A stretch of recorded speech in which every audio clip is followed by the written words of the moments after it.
We are going to discuss a few points on equality for all students. We focused on education in the US, Switzerland, and Kenya. We wanted to find out how education laws in these countries differed and how that affected the country's education long-term. Here are a few of our findings. In Switzerland, education is the responsibility of the government from entering preschool to the tertiary level, which is universities and higher vocational education and training. Responsibility for education lies primarily with the 26 cantons.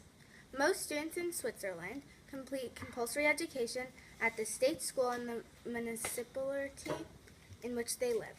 5% attend a private school. State schools play an important role in integration. Children who have different social, linguistic, and cultural backgrounds all attend the same school. Attendance of state schools is free of charge. All cantons provide 1 to 2 years of free preschool education, and the canton of Ticino offers 3 years. In most cantons, attendance of 2 years of preschool is mandatory. In Kenya, there are millions of children not in school. In fact, it is the 9th worst country in that regard. Primary education is not sufficient. Young men and women who have been in school for 6 years, 6 to 9% are illiterate, and 24 to 30% are only semi-literate. Poor people have much worse education than richer people, and women have much worse education than boys. 55% of poor girls have never been to school. 43% of boys are in the same situation. 1/10 of people have never completed primary school. According to my research, churches and religious organizations contribute the most to education, whereas educational institutions contribute the least to education. Hello. According to my research, Switzerland is in the top 10 educational-wise, but they are not in the top 10 money-wise. And the U.S. is in the top 10 money-wise, but they are not in the top 10 educational-wise. Sounds fishy. In America, some schools do not have an art room with the correct art supplies, and also some schools don't have a correct science lab with proper materials. As a community, we can contribute to charities, and it is important that we take action as a community. South Korea was ranked the #1 most world educational system. It has the best.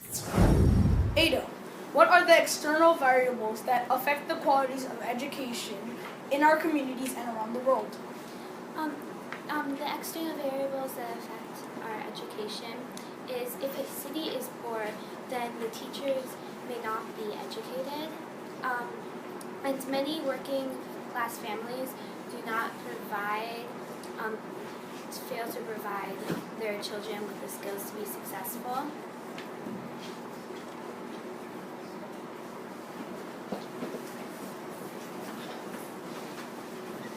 Yana, why do some places have better education systems than others?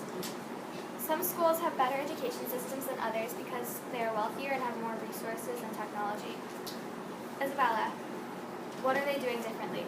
They're doing differently by spending their money on different things. If they're spending their money on more materials, they'll have more materials to spend on different things. If they're spending their money on teachers, and they have more different people to give different education to all the kids. Silas, are the students that go through these systems more successful than students who attend other schools? Yes, students who go to a more wealthy education system are more successful because they have more opportunities throughout their learning experience.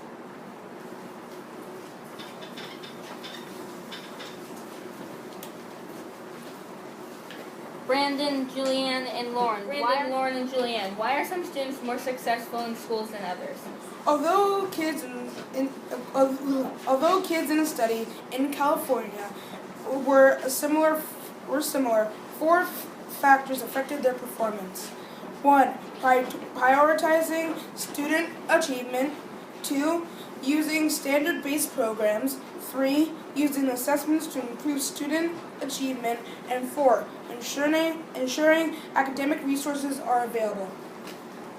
Well, the smartness of a student can be determined by zip code. According to the study in California, the studies also suggest that there is a higher performance in schools where locations of teachers and principals are focused on the academic of the school.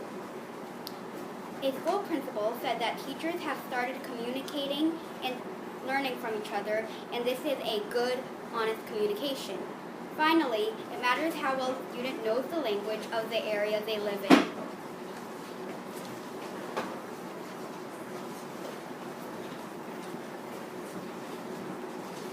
Justin, should there be a universal 6th grade curriculum?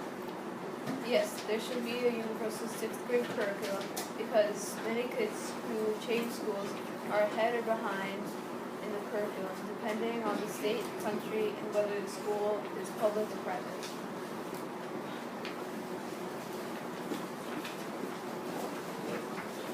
Josh, how has education changed over time? Education has changed dramatically over time.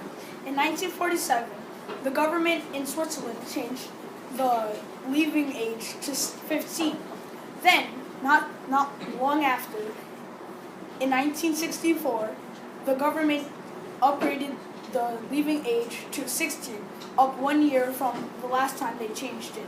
This is important because it shows the difference of the leaving age from America, how it is 18 in America but 16 in Switzerland.